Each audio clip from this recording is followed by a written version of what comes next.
Take that off.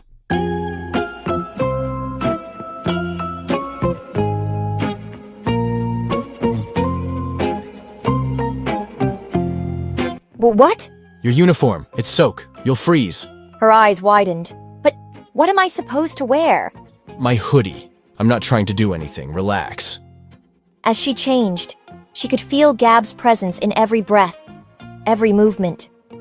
The faint scent of his cologne, the way his body moved in the driver's seat.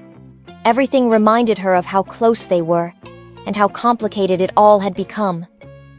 Gab's eyes stayed on her, sharp, unreadable, curious.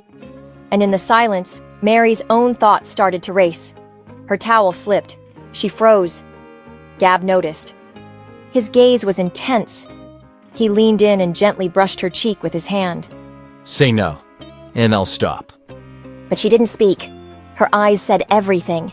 Desire mixed with fear, longing wrapped in hesitation. She felt the heat rise in the air between them. The sound of their breathing filled the small space of the car. Then Gab kissed her. It was deep, filled with heat, hunger, and emotion. His hands moved over her body, his lips grazing her neck, then back to her lips again. The kiss unleashed something inside Mary, something she had tried to bury. But suddenly Gab pulled away and coldly said, Don't you ever confuse lust with love, Mary?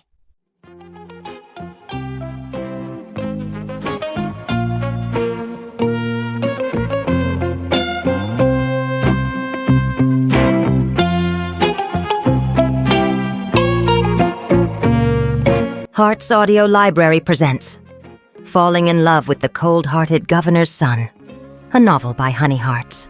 But before I start the story, kindly hit the subscribe button and also hit like if you like the story. Thank you. San Sebastian del Mar was a quiet town, brimming with stories, tales of gossip, echoes of the past, and memories long buried beneath the soil. In every corner, eyes watched. Lips whispered, and in every glance exchanged among the townsfolk, judgments were made. Each stare felt like a silent scream, inaudible to most, but painfully clear to those already burdened by life. Yet despite the scrutiny of the town, Mary remained steadfast. She studied hard, relentless in her pursuit of dreams. As a scholar of San Sebastian del Mar State University, she was the epitome of diligence and perseverance. She woke up early not to make breakfast for herself, but to sell banana Q on the street corner before heading to class. Before all that, she walked to the university with little sleep and even less money in her pocket. But that never stopped her. Every midnight, after finishing her shift at the bakery where she worked part-time, she'd stare into the darkness of the night and wonder, will I ever reach my dreams? Mary's life was full of sacrifice, but there was one thing she could never deny, her feelings for Gabriel Villarama, the governor's son. Gab wasn't like the others. He was tall, handsome, and wielded the kind of power only someone from a prominent family could carry. To most, he was just another elitist, arrogant and indifferent to people like Mary. But to her, he was more than a rich, influential man. Gab was the first to save her from a humiliating moment, and since then, she had admired him deeply. One night, after an unexpected incident on the street, Gab appeared. Without hesitation, he shouted and ran to her aid. A man had nearly hurt her, but despite the danger, it was Gab who rushed forward and stopped him. Stop! He yelled, and in a heartbeat, she was safe. From that day forward, her admiration for him only grew. Before she even realized it, admiration turned into a burning love. But keeping a secret like that wasn't easy, especially when your heart refuses to stay quiet. Mary was in her final year of college, and it was now or never. One quiet afternoon, she and Gab walked behind the library, near the old greenhouse, where the breeze carried a hint of salt from the sea. There, she decided. She couldn't hide it any longer. Gab, Mary said softly, her hands slightly trembling. I have something to tell you. Gab turned away from her, his expression mixed with annoyance and discontent. Yeah? He asked coldly. Mary continued, forcing herself to speak over the pounding of her heart. I've liked you for a long time. A long time. I love you. The world fell silent. The air brought a chill from the ocean. But what Mary felt was not cold, but shame and fear. No response, no reaction from Gab. Unable to bear the silence, she pressed on. I know you've never really noticed me, but I can't keep pretending. I can't keep hiding it. Suddenly, a cold laugh escaped Gab. Ha, I thought you were smart, Mary. He said, his tone laced with mockery. Is this what passes for intelligence? Coming from a family known only for disgrace? His words hit her like a punch to the chest. Her eyes widened. It felt like her world collapsed. You don't know what I've been through, she said, her voice shaking. I do. Gab replied, face blank and devoid of emotion. The whole town knows everything. So what could I possibly expect from a Rivera? I don't need relationships like that. Gab walked away, his steps firm, as if nothing had just happened. Mary stood frozen, strength draining from her body, her heart shattered. In an instant, all the dreams she'd cradled about Gab were crushed. She wondered how someone who once inspired her could be the same person who delivered her greatest defeat. Why is it so hard to accept that not all feelings are returned? Maybe, she thought, in life, not all people who come together are meant to stay together. But even through the pain, Mary realized something. Her life wasn't over, and she wouldn't stop reaching for her dreams, no matter the heartbreak. In San Sebastian del Mar, life kept spinning, and Mary, despite everything, learned to forgive herself and to keep moving forward.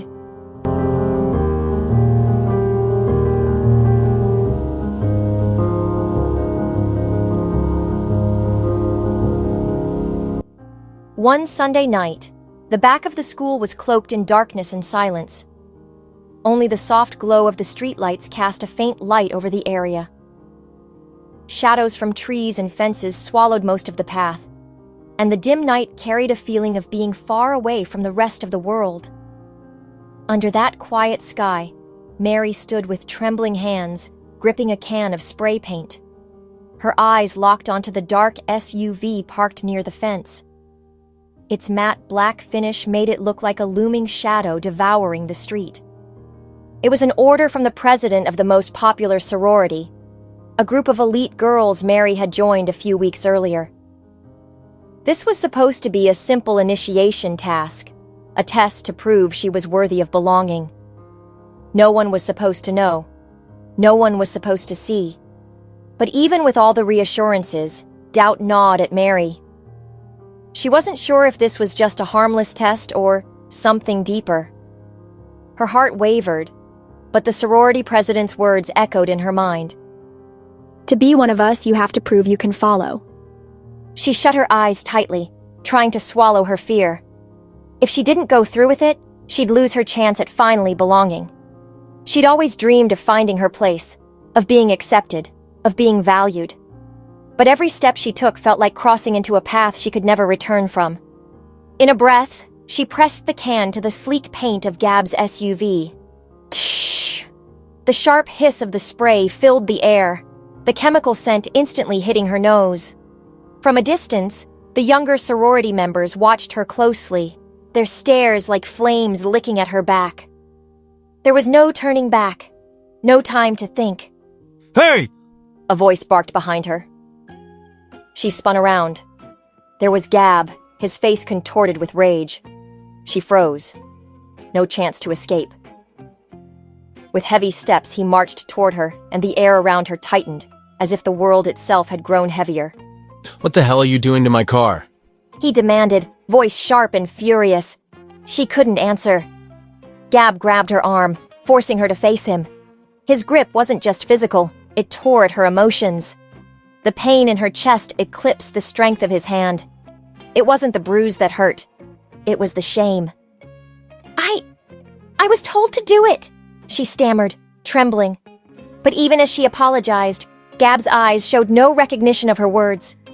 His anger was complete, consuming. Tsk. This is what you've sunk to?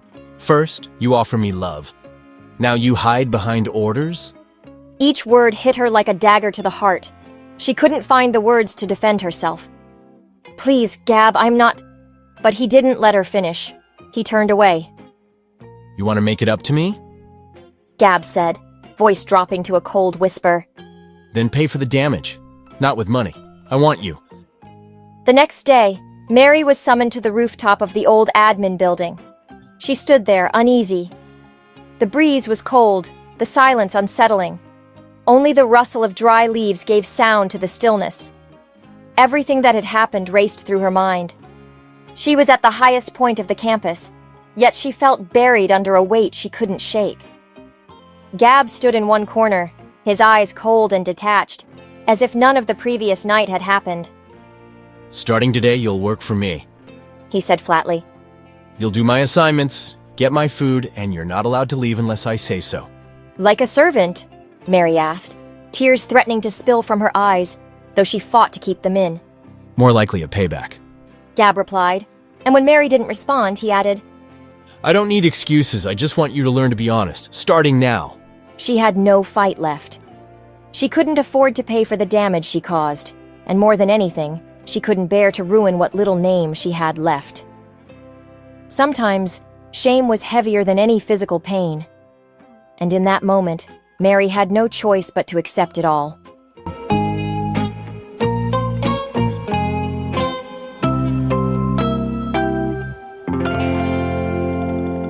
After a week of being Gab's personal assistant, something started to change. He no longer scolded her for minor mistakes. His once harsh glances softened. Sometimes she'd catch him looking at her while she poured coffee into his mug, and in those moments there was something different in his eyes. Not quite warmth, but no longer cold. Still, she wasn't sure what it meant. One day, rain suddenly poured. She was outside campus, soaking wet from head to toe. The clouds opened up without warning, releasing heavy, endless rain. The few people on the streets ran for cover, ducking into shops and shaded corners. Mary had nowhere to go. Her clothes clung to her skin, shoes squelching with each step. She was cold, drenched, and exhausted. Then, a familiar black SUV stopped in front of her. The glossy paint reflected the dim streetlights like a beacon in the storm. The window rolled down. It was Gabriel. For the first time, his voice held a softness she hadn't heard before. Get in, he said.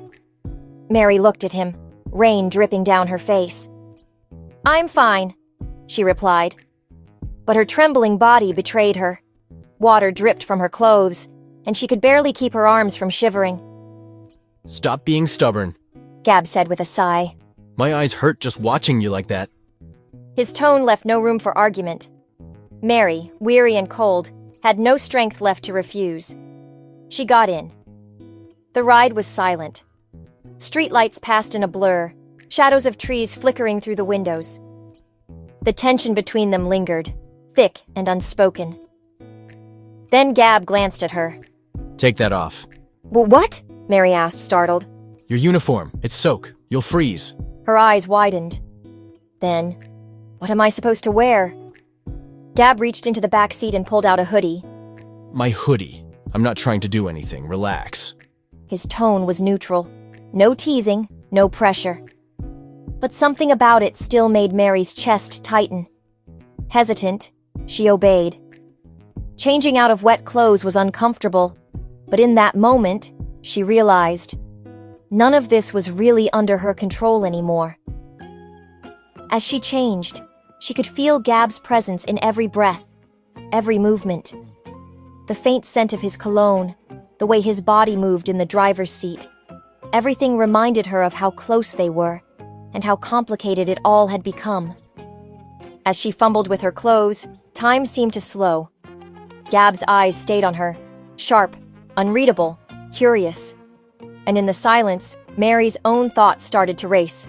Her towel slipped. She froze. Gab noticed. His gaze was intense, not lustful, but questioning.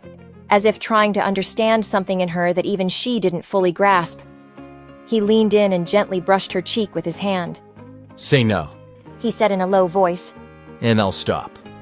but she didn't speak. Her eyes said everything, desire mixed with fear, longing wrapped in hesitation. She felt the heat rise in the air between them. The sound of their breathing filled the small space of the car. Then Gab kissed her. It was deep, filled with heat, hunger, and emotion. His hands moved over her body, his lips grazing her neck, then back to her lips again. The kiss unleashed something inside Mary, something she had tried to bury. But just as the moment threatened to spiral into something more, Gab pulled away. And in a voice like ice, he whispered, Don't you ever confuse lust with love, Mary? Those words struck her like a slap. The warmth vanished. Confusion filled her chest, and the feelings she had tried to contain suddenly twisted into something painful.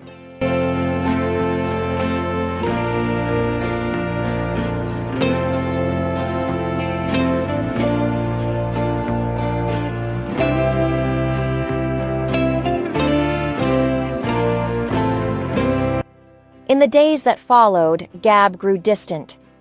At school, it was as if she no longer existed. He didn't speak to her. He didn't offer help. His eyes, once sharp but searching, now held only coldness.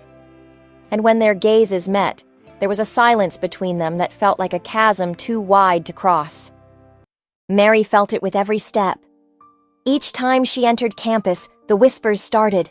Eyes followed her, sharp and judgmental. Some students even took secret photos as she passed. The hallways buzzed with gossip, and each word was like a knife. Then she saw it, a poster on the bulletin board. Asshole, so is she, the Rivera girl who can't say no. It had her picture on it. The words felt like a cruel verdict. A public execution of her dignity. They weren't just mocking her, they were tearing her apart. Later, she learned the one behind it was none other than the sorority president. The very person who dragged her into the prank with Gab's SUV. She'd been used, betrayed, played. Everything changed after that. Mary, once used to the judgmental glances of her town, now carried a deeper, heavier sadness. Every time she stepped onto campus, she felt 1,000 unspoken accusations in the eyes around her. And worst of all, Gab did nothing. He wasn't there when she needed someone the most. The boy she once believed in, the boy she had admired and loved, was gone. Now he was just another person judging her from afar. Sometimes, Mary found herself standing in front of the school's gates, wondering where she was even supposed to go next. Her friends tried to support her, but even their kindness couldn't erase the shame and grief she carried. They didn't know the sting of being reduced to a rumor, of waking up each day to whispers that haunted you everywhere you went. One day, she heard her name in a hushed conversation behind her. Did you see the Rivera girl? They say she doesn't know how to say no, and she's been played around by Gab. Mary frowned. Those words had been said before, but they still cut her deep. How long would she be a victim of this shame? How long would she be a symbol of disgrace? She kept walking, but every step felt like dragging a weight behind her. She couldn't escape the memories, the years of hoping, the heartbreak that followed. She couldn't shake the image of Gab, the one who once gave her strength, turning his back when she was at her lowest. And then, under the shade of the old acacia tree, she saw him, Gab, watching her from afar. His eyes no longer held warmth or care, just coldness and distance. She walked toward him, but before she could say a word, he spoke without looking at her. What do you want, Mary? Can't you accept that nothing's ever going to happen between us? Gab. Her voice was barely a whisper. She wanted to say so much, but the words caught in her throat. Can't we at least talk properly? Gab sighed and turned away. I don't want to. I have nothing to say to you. Mary stepped back, her heart breaking all over again. Despite everything, she had remained faithful to him. But now, she finally understood. The love she had held on to for so long was turning into pain. Her dreams were slipping through her fingers like smoke, and she was left standing in the wreckage.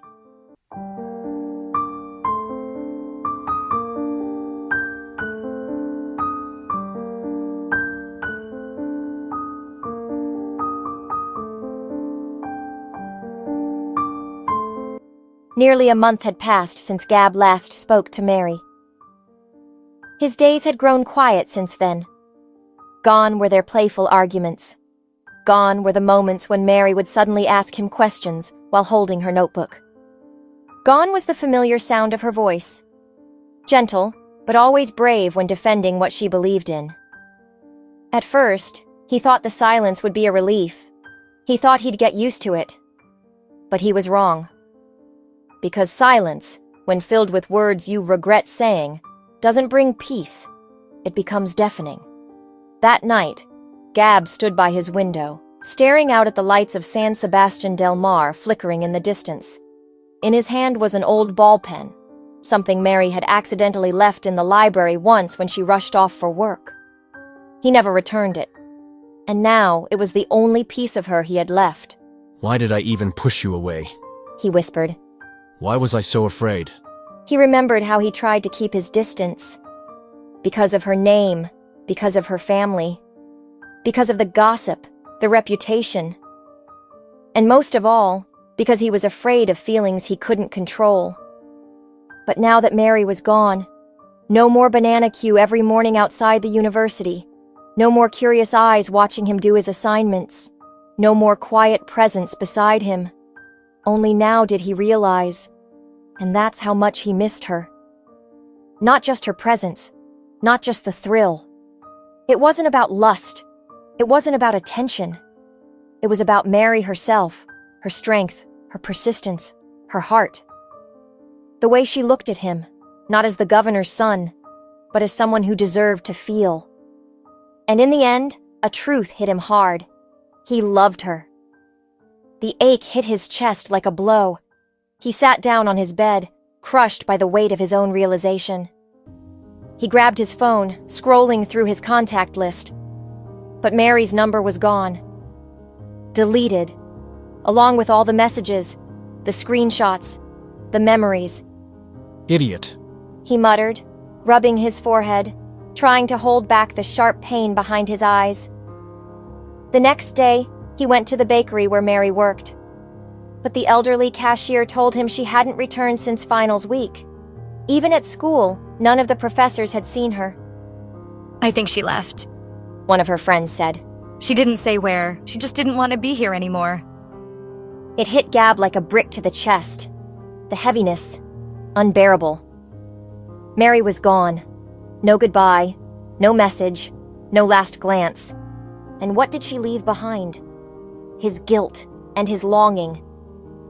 He didn't know how to find her, but there was one thing he was sure of now. He wouldn't stop until he could tell her the truth.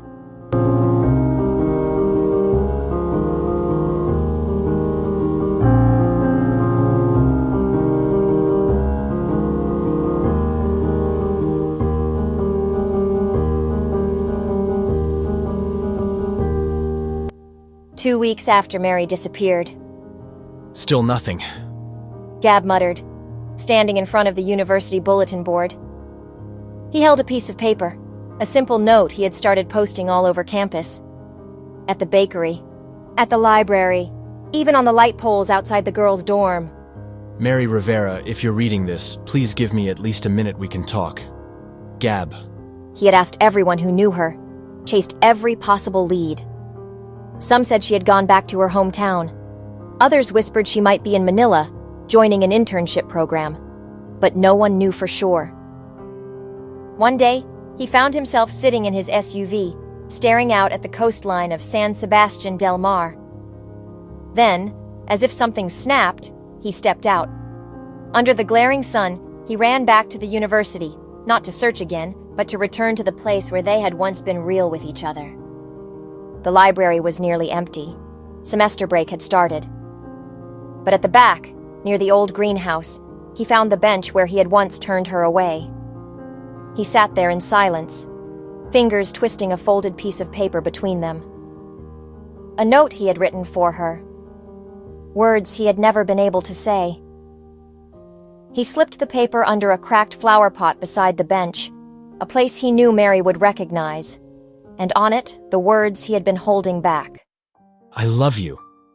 I just didn't realize it sooner because I was afraid. But now, you're the only one I look for in every single day.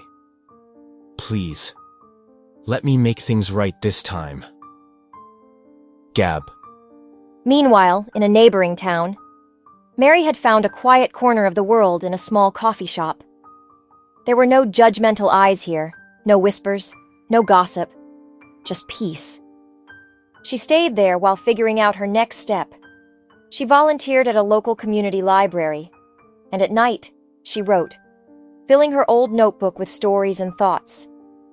But no matter how far she tried to escape the past, it kept finding her. In the sound of rain, in the sight of a man who liked his coffee black, in every black SUV that passed by. One afternoon, while resting outside the shop, she overheard two students talking, ones who had come from San Sebastian del Mar. Gab, he hasn't been the same since Mary left. One said. He's always walking around the campus, like he's searching for something. Mary froze for a moment. She didn't know whether to feel pain or comfort.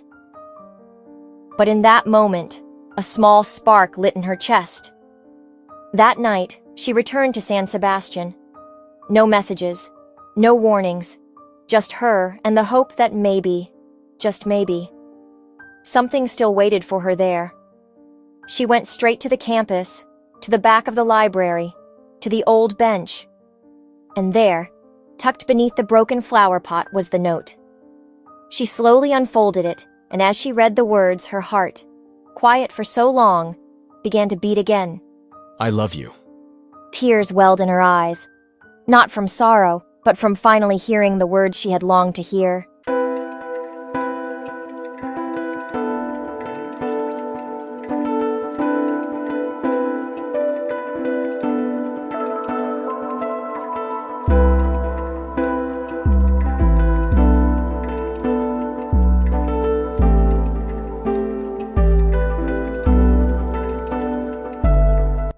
In the nightfall, San Sebastian del Mar State University lay in calm silence.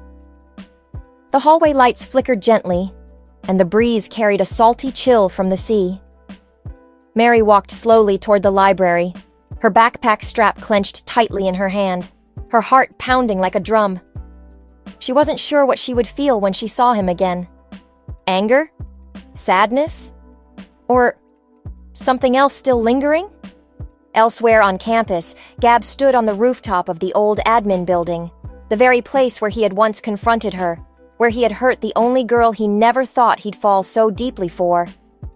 In his hand, he held his phone, the screen still displaying an unsent message. Where are you, Mary? He had typed it a dozen times, but never had the courage to hit send. Then he heard a sound below, a faint shuffle. He peeked over the edge and saw her. Thin frame, loose backpack, messy hair that, to him, was always perfect. Mary. He didn't hesitate, didn't stop to think. He ran. Mary stepped out from the library's shadow and froze. There he was. Gab. Standing right in front of her, not saying a word. They were like characters in a story that had paused for too long, waiting for the right time to start again. Mary! Gab said softly, as if repairing his own voice. Gab. She didn't know whether to run toward him or away from him, but he moved first. Carefully, slowly, like each step was an apology. I thought I would never be able to see you again. He almost whispered. But every day, I searched for you. In the hallways, in the library, behind the greenhouse, even at the bakery window, just hoping you'd be there, slicing bread. Mary remained silent. She didn't move, but tears began to trail down her cheeks. I don't know what the right words to say. Gab continued. But if you'll let me talk, maybe I can fix at least a little of what I broke. I love you, Mary. Not because I missed you, but because you're the only one who ever saw me as more than just a name. And even after I shattered your heart, You came back. He stepped close, their bodies almost touching. Just say the word and I'll walk away, Mary. If I'm too late, if you're done, I'll understand. Silence. The wind blew between them, carrying with it memories. Banana queue, the library, his hoodie, their kiss. Gab, Mary whispered, voice trembling. You didn't have to look for me anymore. And she embraced him. She couldn't hold it in any longer. She didn't want to run anymore. And Gab? It was like learning how to breathe again after holding his guilt for too long. Their lips met, no longer laced with confusion or hesitation. It was gentle, whole, honest. Under the lights of the school, in the place where they had once been broken, they were whole again. Not perfect, but ready to begin anew. For the first time, Mary and Gab were no longer just a story of fleeting passion. They became a story of love. Chosen, scarred, but strong.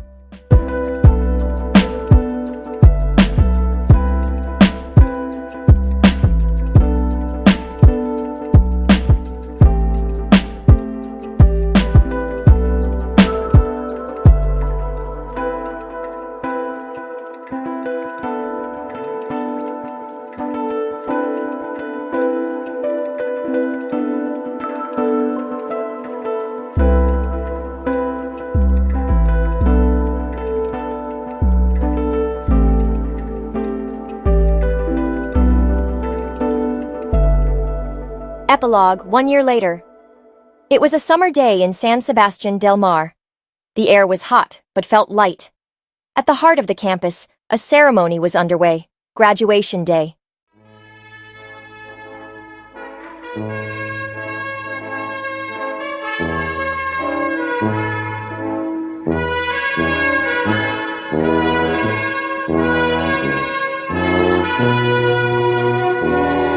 The amphitheater was packed with students in togas, families holding flowers, and professors smiling proudly at the newest graduates.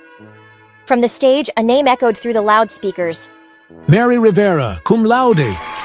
Mary stood with her head high, back straight, walking toward the stage. She wore a simple gown, but in her eyes shone something greater than any medal. The light of someone who had fought, fallen, risen, and triumphed. At the edge of the crowd stood Gab, dressed in a crisp shirt, holding a bouquet of sunflowers. He wasn't graduating, not this year. He had taken a leave to figure himself out, but he would never miss this moment. After the ceremony, they met under the old acacia tree, the same one that had once seen their heart break. Congrats, cum laude. Gab said, handing her the flowers with a smile. Mary smiled back, not just any smile, but one that said she had healed. Thanks. And thank you for coming. I didn't think you would. I wouldn't miss this. He said. You're the reason I want to be better. For you. For the two of us. They sat beneath the tree. There was no tension now, no silence, only trust. Have you figured out what's next? Gab asked. Actually, Mary replied, I've been hired as the coordinator for the town's community literacy program. I'm staying right here, in San Sebastian. Gab smiled. So, you're not leaving again? Not anymore, she whispered. And under that tree, which had witnessed their pain and joy, they embraced. Not as broken people, but as two souls who had chosen to fight for love. The town's gossip had slowly turned to admiration. Mary, once branded cruelly, had become a symbol of strength and hope. And Gab, the boy who once didn't know how to love, had found it not in power or pride, but in choosing humility and truth. Because sometimes, love isn't something that arrives easily. But when it's fought for, forgiven, and held onto, it becomes home. The end.